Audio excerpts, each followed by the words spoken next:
everybody, and welcome back to my kitchen, where I'll share family favorite recipes, both sweet and savory. Today, we're going to make homemade chocolate pudding. I have my ingredients here, so if you're ready, let's get started.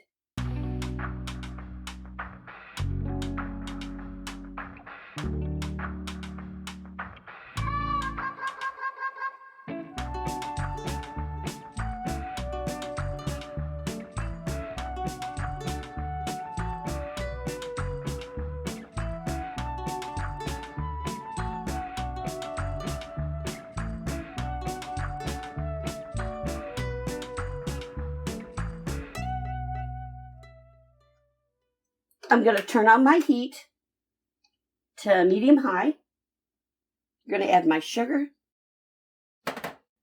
my salt, and I want to sift in my cocoa and my cornstarch.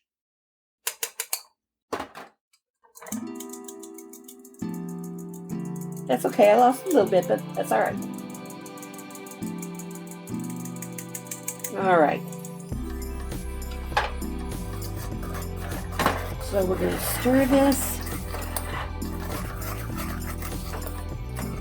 I'm going to add my milk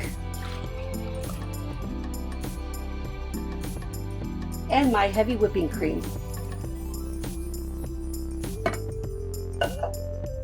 So now it's just a matter of patience.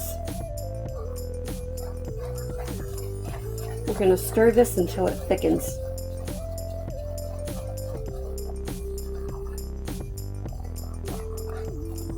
Now I'm going to continue to stir this, and I like to make this pudding. I like to make all my puddings in a saucepan instead of a double boiler. I don't know, I feel like I can control it better for some reason. Now the reason why I'm making this chocolate pudding first is because I have other recipes I want to share with you that we're going to use this same recipe for those particular recipes. I have a chocolate pie that I want to share with you, and I also have a triple layer dessert. And again, I don't like to use box puddings, and this triple layer dessert calls for instant chocolate pudding. I don't like that. I like using my cook and serve pudding, my homemade cook and serve pudding, and it just tastes better. And the interesting thing about these recipes is, I'm not going to say it's a bad thing, because this is why I'm showing it. But the interesting thing is once you start or introduce your family to these recipes, they're going to want them all the time. And that's just going to make you more popular in your family. It's going to make you a better cook. You're going to take pride in your product. And I say, don't cut corners, cook it yourself.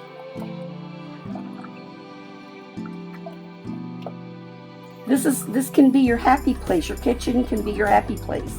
It doesn't have to be a chore.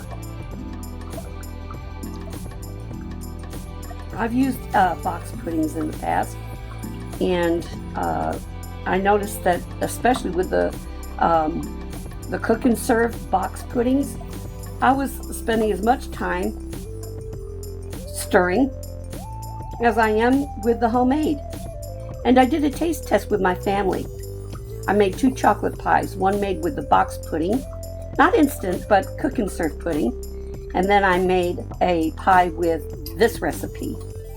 And hands down, I didn't tell them which one was which. I did a kind of a blind taste test. And they chose this homemade cook and serve pudding over the cook and serve pudding that comes in the box. And so since I got my family's approval, and that's what you want to do, you want to go ahead and make these recipes that's going to make your family happy. Because if you make your family happy, that makes you happy. That right there is worth the effort, is when you get compliments from your family and from your friends. So I'm going to keep stirring this, and I'm also going to show you how to make a homemade whipped cream. I wish you could smell this. It smells really chocolatey. And who doesn't like chocolate?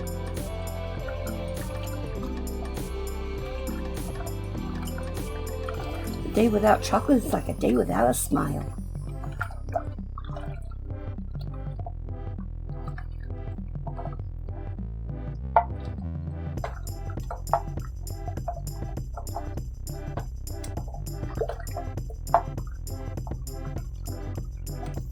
We'll have some chocolate cocoa bits in there that haven't dissolved. Now, if you're worried about the cocoa bits not dissolving,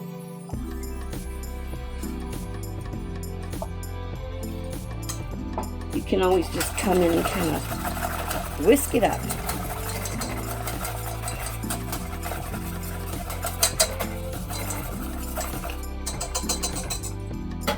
All right.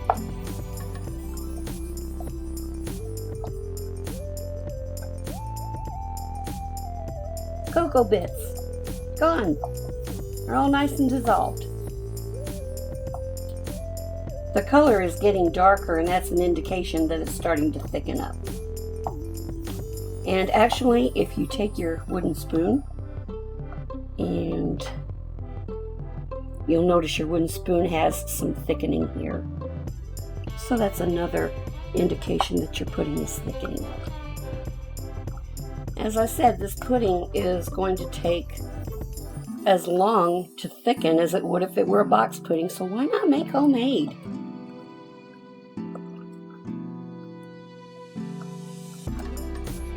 In a past video, I made a butterscotch pudding, and you can link into that if you want that recipe.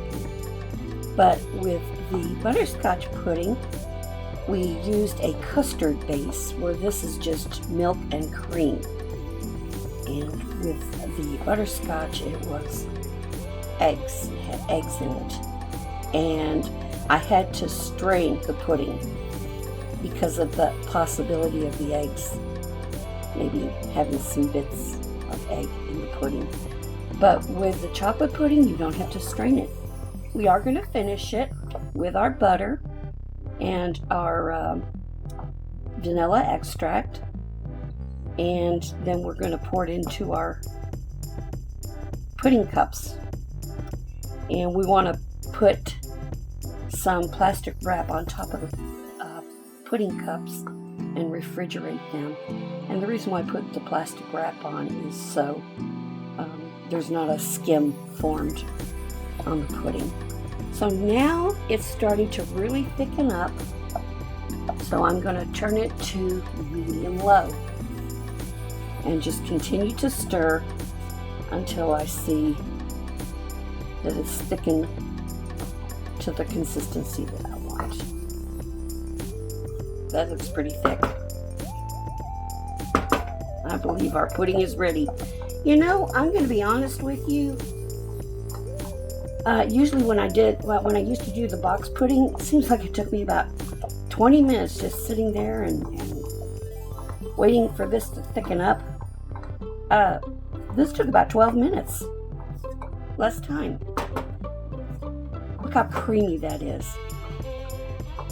So I'm going to stir it a little bit more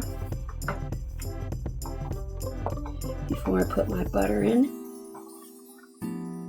Look how velvety and creamy that looks. Add my butter. This is 3 tablespoons of unsalted butter.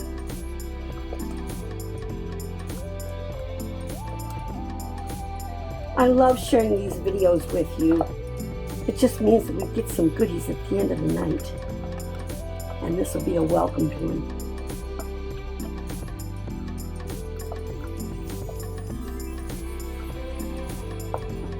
Look how beautiful and silky that is.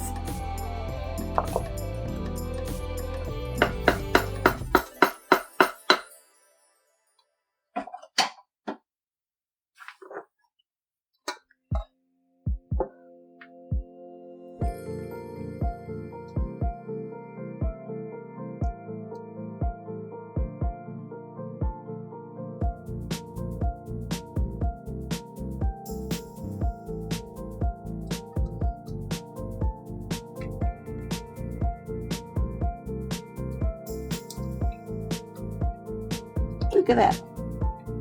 You keep stirring it, it's not going to burn at the bottom. I'm trying to evenly distribute this.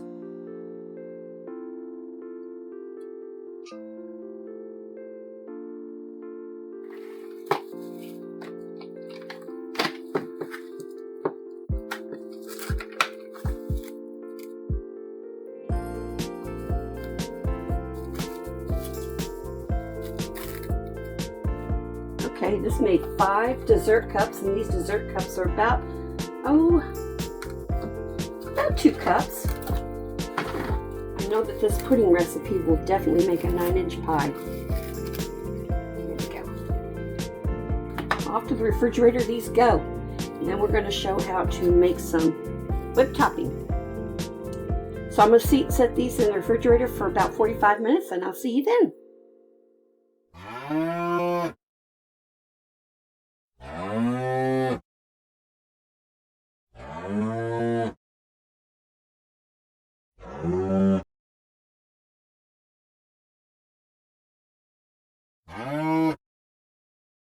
Now it's time to make our whipped topping.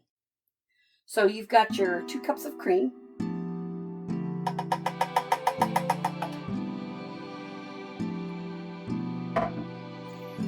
And we've got a 1/3 cup of sugar. And a teaspoon of vanilla extract. I could use my mixer, but since I have such a small amount, I'm going to go ahead and use my hand mixer. And you can use your beater blades, but with this particular hand mixer, I got the one that's got the whip on it. So we're going to go ahead and whip this up.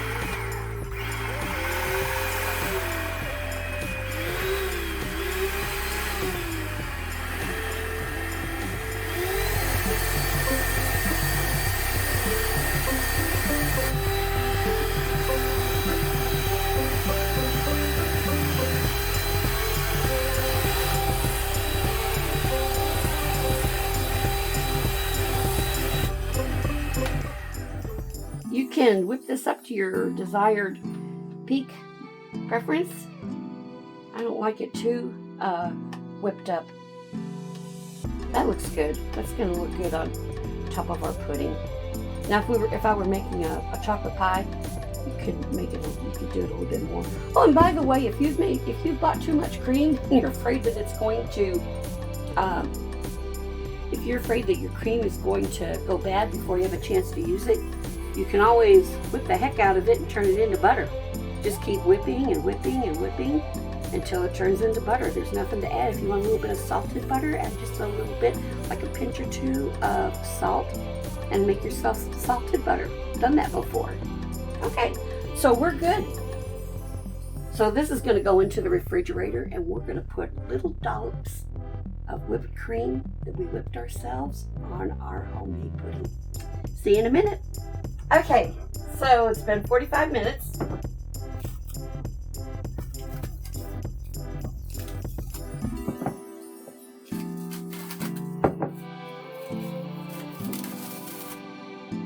And I'm going to top these with some whipped cream.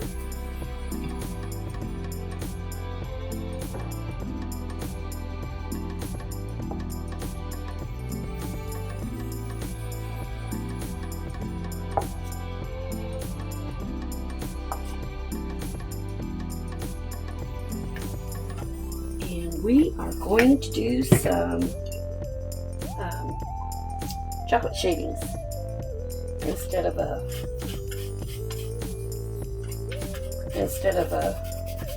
cherry on top. We're just going to do chocolate shavings.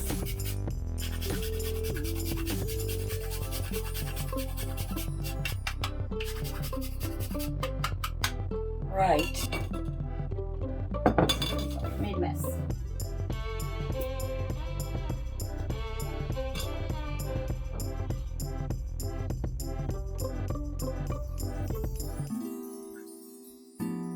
And there we go. Homemade chocolate pudding. Now for the taste test. I actually don't into the whipped cream as much as I'll try the pudding. It's been 45 minutes and look, it's nice and ready.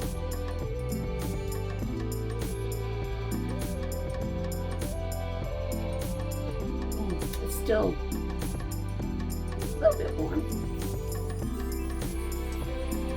But look how creamy that is. So creamy. It does just melt in mouth. Well, now if I were going to take this chocolate pudding and put it in a pie, obviously I'm going to refrigerate it longer. But this is pudding, so we want it warm. Anyway, one more bite.